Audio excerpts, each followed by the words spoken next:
So, 261, got it out earlier. Now we're gonna get out chapter 262. I am Fate, talking about Rent a Girlfriend stuff. Go check out the early video, just made it a little bit ago.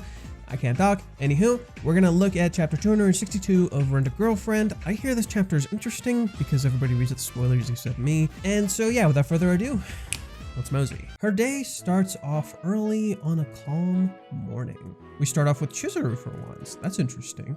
Oh, is she going for a jog? Chapter 262, The Girlfriend and the Birthday 2, Part 1. Oh shit!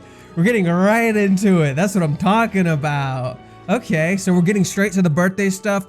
It's been foreshadowed for a little bit. We know we were in April. We know Sumi's coming back. She had the birthday thing written on. There were all sorts of hints about it, so let's get into it. So, Chizuru going for a run. Yeah, we know she exercises in the morning. Kazuya cleaned up. Ah, master, good morning. Morning. Oh, is he looking into their room or is this the living room? I think this is the living room. I heard wait, what? What am I reading? What?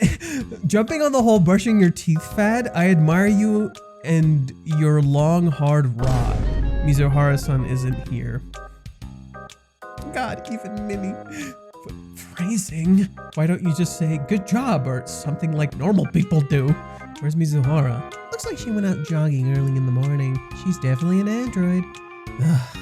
Also, yeah, again, with the whole Android references thing, mentioned it last video, mentioning it this video, the way the characters describe and talk about Chizuru is that she's like Android. They reference the Matrix, they reference all sorts of stuff along those lines. Then when Kazuya talks about her, she's godlike, and it's more ancient and stuff. Anyways, jogging, amazing. She's very conscious about these things, isn't she? I wonder if she does it every day. Just getting up? It's pretty late. There's no way I could tell her I was up late watching YouTube and TikTok. I feel so cheap. Hey man, it kinda happens sometimes. You were just up late watching something like YouTube or TikTok, weren't you? Yo, she murdered him! She murdered him in cold blood! Huh? How did you know? You're right. Need something from me? Is there something you want to tell Mizuhara-san? Not really. I just wanted to show off that I'm brushing my teeth. Oh my, aren't you just like a purebred actie now? Is that a dog? Oh my god, it is. I think this is also a reference because there's a cover where that dog is Kazuya and Chizuru's holding his hand. I'll probably even explain a little bit what the reference is for and why it's there. I'll let her know how cute you were, like a faithful little puppy. Like an octopuppy, I mean. Don't tell her that at any cost. Not like I'd know though. Okay, so this is kind of a nod at Kazuya's whole thing up until this point, how he's kind of been like following Chizuru around and stuff, but it is hinting at Kazuya's change coming up. The birthday, we're finally there. Finally, it's the time of the year again. The day is close. April 19th, Mizuhara's birthday. I've been thinking long and hard about what to do. It's the 16th today. It's just 3 days now. Like usual, I have no idea what she wants. I thought I'd be able to sniff something out, take advantage of our current living situations. Jogging? But nothing's come of it. And now we're here.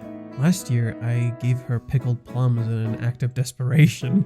She said they were good. Really good. Who the hell gives someone pickled plums every year anyway? And of course, I can't give her the same thing I did last year. This time, I'm taking advantage of her hospitality. This is my chance to show her my worth as a man. In a grand way? At the very least, I have to let her know I feel this way. I might end up flying too close to the sun. If it isn't Chizuru-san, Takumi-san, good morning. Do you have a minute? Oh, I can. Oh, I can't do diets at all. You're really amazing. Sure. Oh no, I only flirt with dieting now and then too. Well, the other day I saw a man going in and out of your house. Oh! Chizuru's face! I'm fucking dying, bro! Her fucking face is like, ow! Your grandma passed away just recently, right? You're a pretty girl, and there's also the thing with your dad, so I was just a little worried. Thing with her dad? They're hinting at shit. They're hinting at shit. Okay, let's keep reading. Sorry to worry you, we're housemates, along with the other girl. We were evicted from our apartments. They had nowhere else to go. I felt really bad for them, so I'm letting them stay just for a month. We go to school together. Okay. Oh, I see. I thought perhaps you found a boyfriend. Sounds like you're going through a lot. Right. Sorry for worrying you again.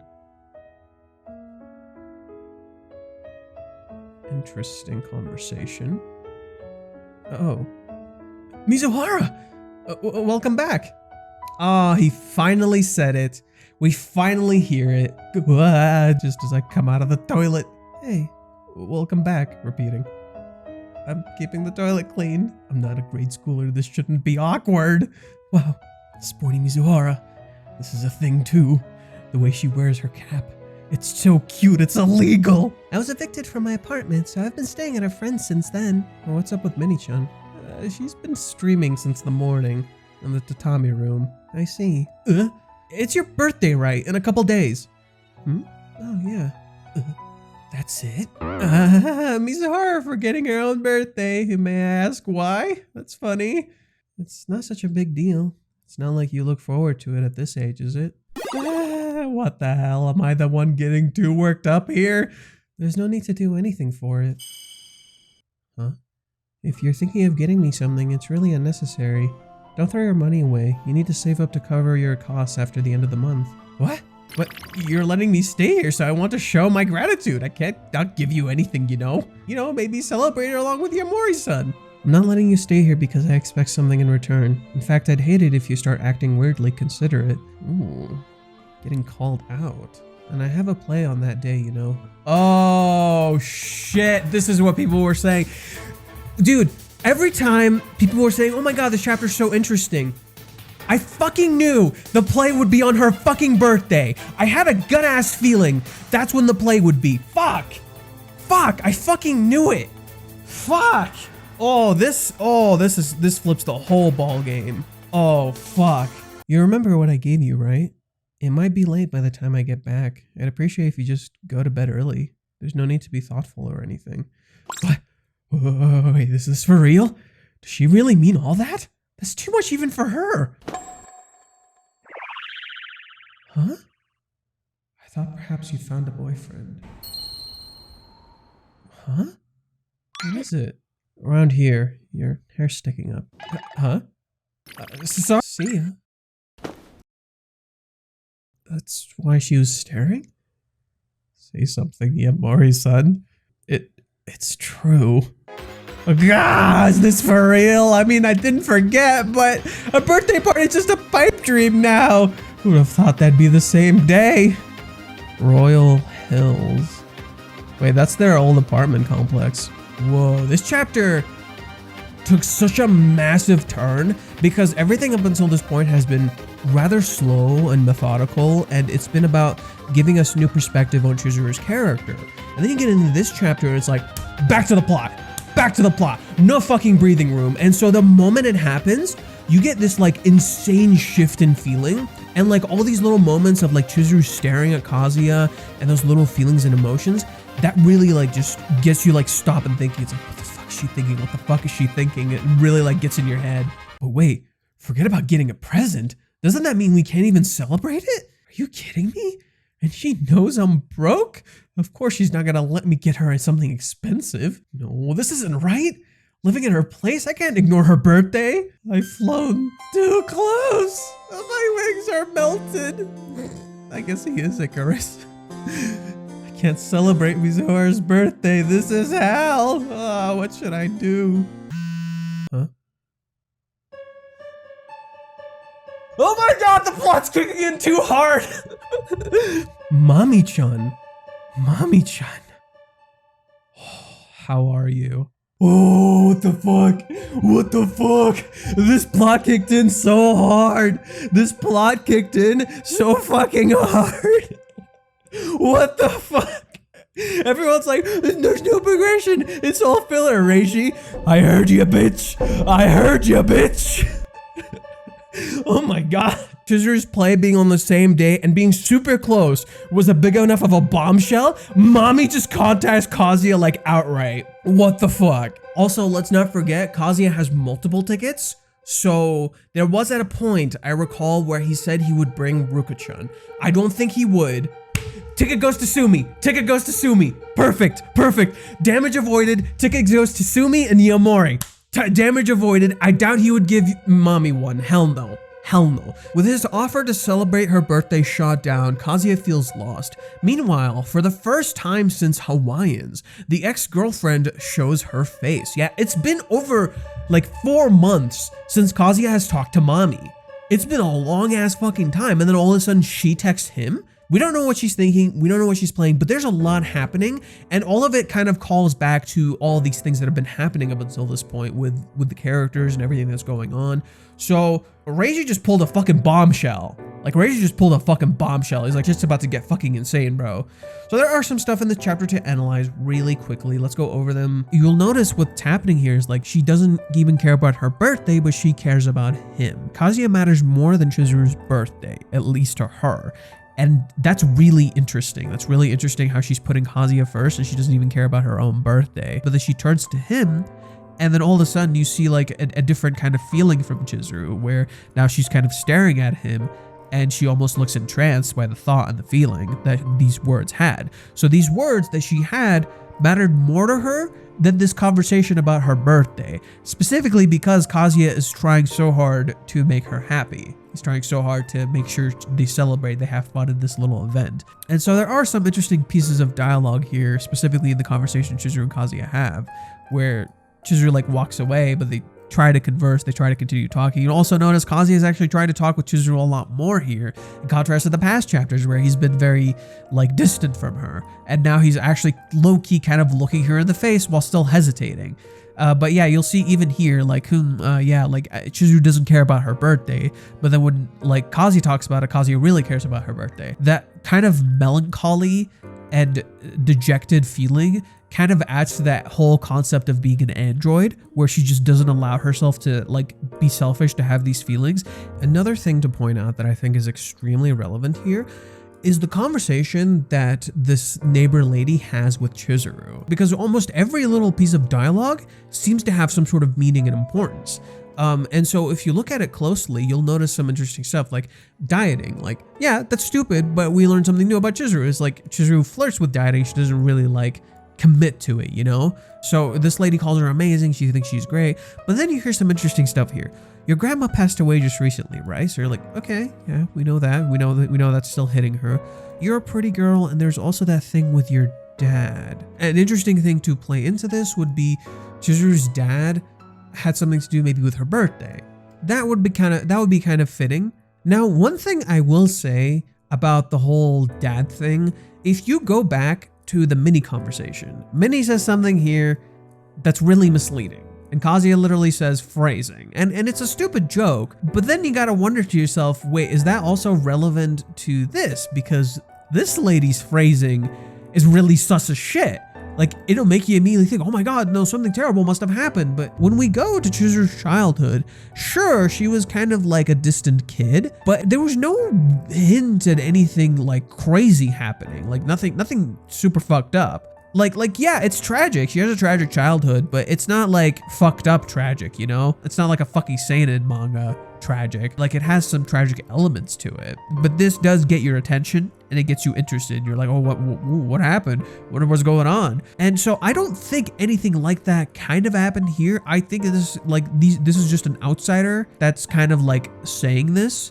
So I don't think they have like a full clear picture of what's going on. Something did happen, but I don't think it's like insanely like dramatic as you would expect. I don't think that's what's going on. So I do think something did happen in Chizuru's childhood in regards to her dad, who was probably only around when she was a kid. Just as Minnie was misleading here with her phrasing, I think the phrasing this lady has about Chizuru's dad is also misleading, specifically because you see how Chizuru reacts afterward.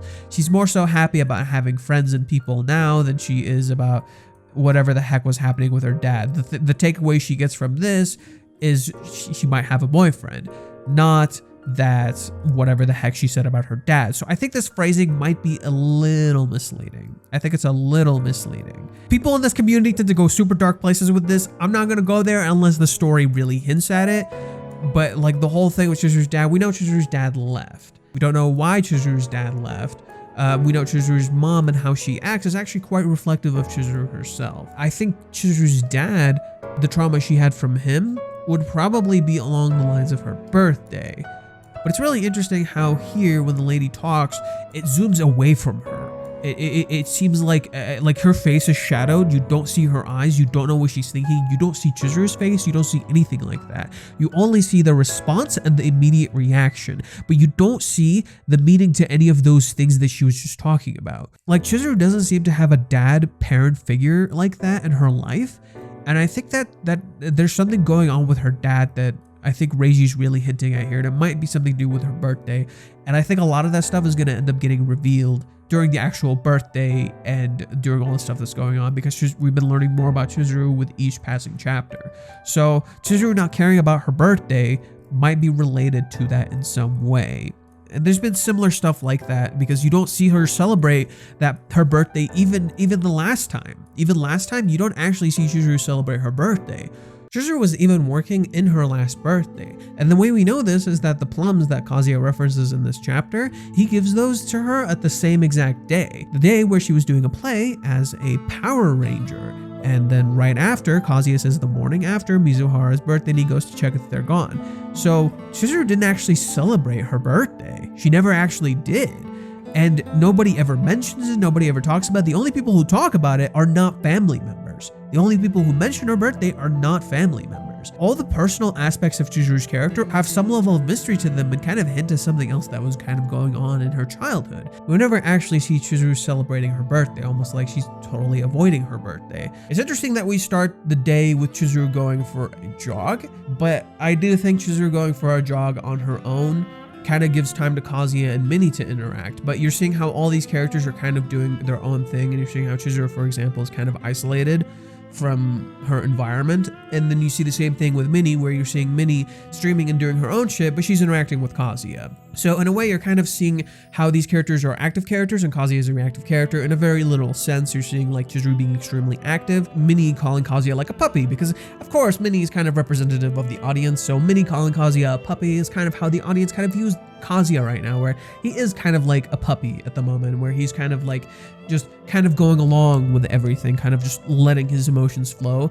The Japanese text also apparently indicates when Chizuru's talking to that lady, Tamagi-san, or however you say it, when Chizuru's talking to her and she mentions the whole diet thing, it's actually about Chizuru exercising. And Chizuru's essentially saying she doesn't go out to run that often, so this is essentially highlighting to you, hey, this is kind of a special occasion. It doesn't happen that much. That's why we get to see Chizuru running. This is why Kazuya seeing it afterwards is another one of those things where it's like, hey, look, another side to Chizuru, not just in her jogging, but also in her interacting with other people, how she dresses, all of that little stuff. Essentially tying back into all these other chapters and the whole theme of showing a different size to Chizuru as we're seeing her grow and change in this entire time. And this is of course going to be extremely relevant when she comes back and interacts with characters like Sumi, Minnie, and Kazuya as things progress, and eventually when you see her interact with a character like Mami. But I do think her interacting with Sumi is going to be really interesting, especially considering Sumi's role in the story as kind of a healer. This is really important considering Chizuru's entire process right now is trying to heal and overcome this aspect of herself to really change, to really grow. And so while I think Sumi is going to be important for Kazuya in terms of his reactive streak, I also think Sumi is going to be really important for Chizuru, because Chizuru is the one who kind of needs to make that kind of change in that direction she needs to go, because she's the one who needs to tell Kazuya what she's feeling and what she's thinking. She's the one stopping herself, holding herself back. And while she is growing and changing, she needs to start accepting this aspect of herself, that she's okay, that she doesn't need to be this crazy, magical, different person. And I think Sumi being that kind of friend for Chizuru, this person who doesn't view her as a robot, who's very, very empathetic to other people and really feels their pain and their struggles, would be perfect as a partner for Chizuru, because Chizuru opening up to her and Chizuru being vulnerable to Sumi, in contrast to Chizuru being the support system for Sumi prior, would be huge. So I think this element of Sumi being the active character that helps both Kazuya and Chizuru is probably going to be extremely relevant here, because Kazuya first helped Sumi when she was a reactive character, and through Chizuru believing in Kazuya, Kazuya was able to help Sumi slowly overcome her reactive streak by giving her positive reinforcement, self-efficacy that she can succeed. And so I feel like Sumi is now in that position to do kind of the same for both Kazuya and Chizuru. She can do this for both of these characters, really be their friend, their support system, and I think we'll really see their bond deepen in this time. I think Sumi's role is a lot bigger than we think, as we see her become again kind of the white mage, the fucking healer, the therapy injected into your goddamn veins, because that's literally what Sumi is. And so I think with this chapter where we're seeing Sumi's presence and as well as Mami's presence, we're essentially seeing two completely juxtaposing sides, where Mami is usually the extreme, the symbolism of destruction in the story, while Sumi, symbolism of healing, rebirth, and just fucking people opening up to each other and trusting each other. When you have a relationship, it's not always as simple as like opening up to that person and interacting with them and opening up. So sometimes you need someone to confide in. I think that's what Sumi is that like kind of best friend you can kind of confide in and talk to.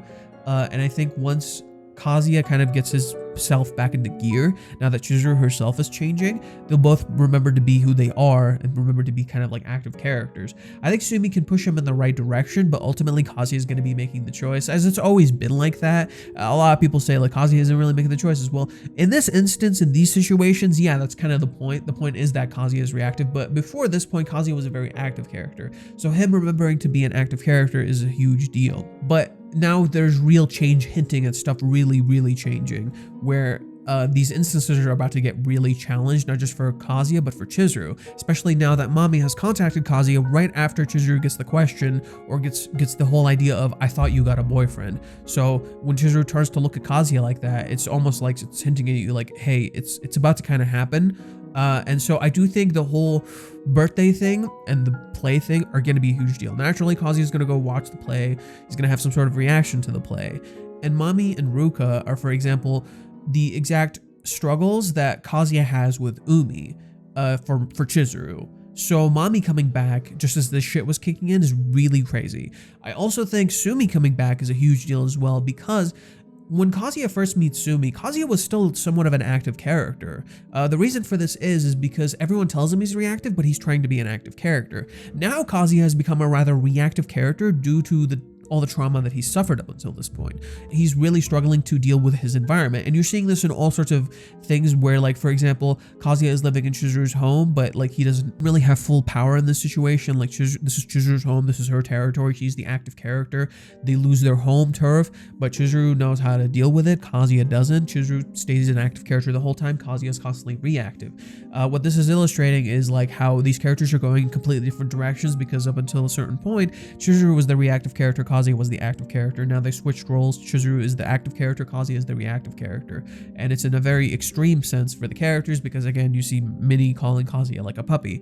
This is why Mami returning is kind of important, because I do feel like she'll be relevant to this in some way. Kazuya will have to make some sort of choice, and in making that choice, he becomes an active character again. I think that's kind of what it's going to be. Sumi's kind of going to be like a guide in a sense, but Kazuya is ultimately going to make the choice. Minnie isn't what Kazuya needs. I think Sumi is better suited for this kind of thing, because she plays what the rental girlfriend is supposed to be perfectly, because the whole point of the rental girlfriend system is to help people get over anxieties and aspects of themselves, societal constructs that like limit them. And I think that's what Sumi does really well, and I think that's extremely relevant to Kazuya's character at this current moment. So I do think Sumi would be really important, especially considering Chizuru is no longer a rental girlfriend. She's trying to be his real girlfriend, and Kazuya is trying to have this relationship for real. It's also really funny that Kazuya had this thing like the bedhead the entire time, and Minnie doesn't point it out. Kazuya doesn't even notice it while he's in the bathroom. But when the Chizuru comes out, she's the one who points it out. So I do think that is kind of a hint at where things could be going. I also love this fucking face from Chizuru, where she's talking to this like random fucking lady, and she sees Kazuya, and Kazuya looks like really silly, and then Chizuru's like, oh, just like, oh shit, fuck, she got me right-handed. But then she talks to her, and the lady walks away. She mentions like, oh, I thought you had a boyfriend. And see, the line is super small, but then as they interact, Chizuru turns, and she hears that, and like Kazuya is essentially trying to kind of be the boyfriend in this sense. And it's interesting that Chizuru turns to him right as she like realizes that fact. I thought you had a boyfriend. And then she just kind of looks at him. And we've been getting a lot of these shots where Chizuru just kind of stares at Kazuya blankly. And I do think like just the very nature of this chapter is really different to the past chapters. The past chapters were relaxing, slow. This is just like, okay, I'm gonna put my foot on the fucking gas, and then I'm just gonna add a brick on there. And so we're not stopping. We're just going to keep going like straight up the whole fucking time. So I do think like shit's going to really kick into gear in the next few chapters. I do think Sumi might come back next chapter, specifically because thanks for waiting. So I think Sumi might come back next chapter. That's a very real possibility. So Chizuru stares at Kazuya. We have this entire interaction. Then Chizuru realizes she's staring at Kazuya because Kazuya calls her out. She's like, what is it? And she's like, oh fuck, I'm spacing out, I'm staring at him, fuck. And then she's like, oh, your hair's sticking up. And she has to like look away. And then she just walks away from him because she's uncomfortable. I think Kazuya worrying about the birthday thing is actually really important because it's actually a great symbolism of Kazuya needing to take agency into his own like choices again, because he kind of lost that. I think the very reason he lost this is because he put himself so much out there and he continued to fail over and over and over that it's kind of conditioned him that he's not going to succeed. So he's really, really afraid to push. He's super afraid to push, but then now he's getting pushed into this situation. So like in the next 3 days, we're going to have a big turning event. There's going to be the play, and there's going to be what they are going to do about Chizuru's birthday. And I think Kazuya needing to make that choice is really important. So Kazuya interacting with Sumi again is extremely fitting because it calls back to that time where he got Chizuru the bombs, where Sumi helped him by showing him what he needs to do, by Sumi showing him a play. See what I mean? So Sumi will most likely go to a play with Kazuya. It makes too much fucking sense. I think Minnie would join them too. That also kind of makes sense. To my recollection, almost every single play that Chizuru has had, Sumi and Kazuya were present. Both of them were present. So it only makes sense that the third time they go, Sumi and Kazuya go to her play. I think this will also help Sumi get a lot closer to them because she's already like a coworker with Chizuru, but now like you have the whole relationship between Kazuya and Chizuru, and then Sumi getting closer to them would be really fitting and kind of interesting to see how that all plays out. I also think like Minnie would be an interesting play into all of this as well. Like how would Sumi react to Minnie? So there are a lot of interesting factors to everything that's at play, and I'm really, really getting excited. Like this got my heart fucking pumping. This chapter got my heart fucking pumping with all the twists and fucking turns that are going on right now. It really gets you excited. You're really like, holy shit, what's gonna happen? What's going on? Things are really kicking into gear again. And Mami contacting Kazuya, how are you? Like, that's also really interesting. So where could that go? We knew Mami was coming back because if you've been on Reiji's YouTube or even his Twitter, he posted a cover he drew of Mami where she's dressed up as a maid. She's dressed up as a maid in skates. So, you know, it's interesting. I do think like whatever's gonna happen with Mami's gonna happen soon. I don't know if Kazuya will actually meet Mami. That's gonna be the interesting part. It's like, I don't know if Kazuya will meet Mami. I know he's meeting Sumi. We know for a fact he's meeting Sumi. It makes too much sense. All the references make perfect fucking sense. Speaking of references, so for example, in chapter 68, that's the chapter we go to where Sumi guides Kazuya to where he needs to go in order to know about Chizuru's play. So this was the huge part of like all the stuff that was going on. Like here, let's get to it and see. This is the part where another play that Chizuru was doing, Kazuya and Sumi go there together. So it's only fitting that they go together. So it's chapter 39. And what ends up happening in this chapter? This is the date Chizuru has with Curry. And then Curry ends up telling Kazuya, oh fuck. Oh fuck. Look at what ends up happening at the end of this chapter. Oh my god. The reference was there all along. So, you know that whole conversation that Chizuru has with a lady where she tells her, oh, I thought you had a boyfriend. Look at what fucking Curry asked Chizuru here. Whatever you say, it doesn't happen, doesn't it? Falling in love with a customer for real. She stares at Kazuya. And then she says, who knows? Fuck. What a reference! Fuck. So yeah, that was a cute reference. So chapter 39. So it is also really cute that like nobody else notices that Kazuya has bedhead except for Chizuru. Chizuru's the one who picks up on it. Chizuru's the one who tells him, it's like, hey man, look. But it's also interesting because you're seeing how these characters are kind of at a breaking point for themselves because they're trying so hard to change in order to match this expectation of who they need to be. In Kazuya's case, he's trying to feel like he's worthy of this. In Chizuru's case, she's trying to feel like she's worthy of this. And in doing so, they're kind of reaching a limit. They're kind of essentially reaching a limit. And so introducing all these factors again is going to make them want to make a choice again. So Kazuya can't be reactive forever. He can't do that anymore. He has to inevitably make a choice. So when all of this stuff kicks in with the whole birthday thing, the Mami thing, probably Sumi coming back, all that stuff is going to kick in, is going to make him need to make a choice. Chizuru, in contrast, is like really wants to be with Kazuya. Like the words literally like float in her head. Like, I thought you'd found a boyfriend. She turns and looks at Kazuya at the thought of these words. And then she just like looks at him and like she gets fucking entranced. She literally loses herself in the thought until Kazuya like calls out to her, is like, hey, what's going on? You okay over there, buddy? And she's like, oh, fuck, I can't stare at him for too long. I can't do this. And so she feels like she can't allow herself to be with him because she's unworthy. So because of this, she's trying to control her feelings, limit herself, turn away, protect herself, put on armor, like put her hand over her face just so he doesn't see, and she keeps walking away. Doesn't look at him anymore. She tucks off her hat, almost like she's like taking off the feeling, taking off the emotion, not letting it fester, because she, you know, like the way she's walking away, she almost looks disappointed. And so that is interesting elements to introduce in all of this, because there's been a lot of setup. All the past chapters, all the chapters that everybody's been calling filler, have been great setup for this. They've been great setup for all the stuff to come, everything that's going to happen moving forward, and how stuff is really going to change and really kick into gear, especially reintroducing Mami and Sumi and these characters we haven't seen in a very, very long time. For example, Umi, probably gonna make a return, especially considering the plays coming up. It only makes sense, and I do think he might have an influence on the stuff that's going on, considering Mami and Rugar coming back and all that stuff. So yeah, there's a lot going on this chapter. I hope you guys enjoyed my quick review of what was happening. If you guys did, please subscribe, hit the like button, hit the bell icon to keep up with the uploads. Anyways, remember, I've been Fate, and let's mosey.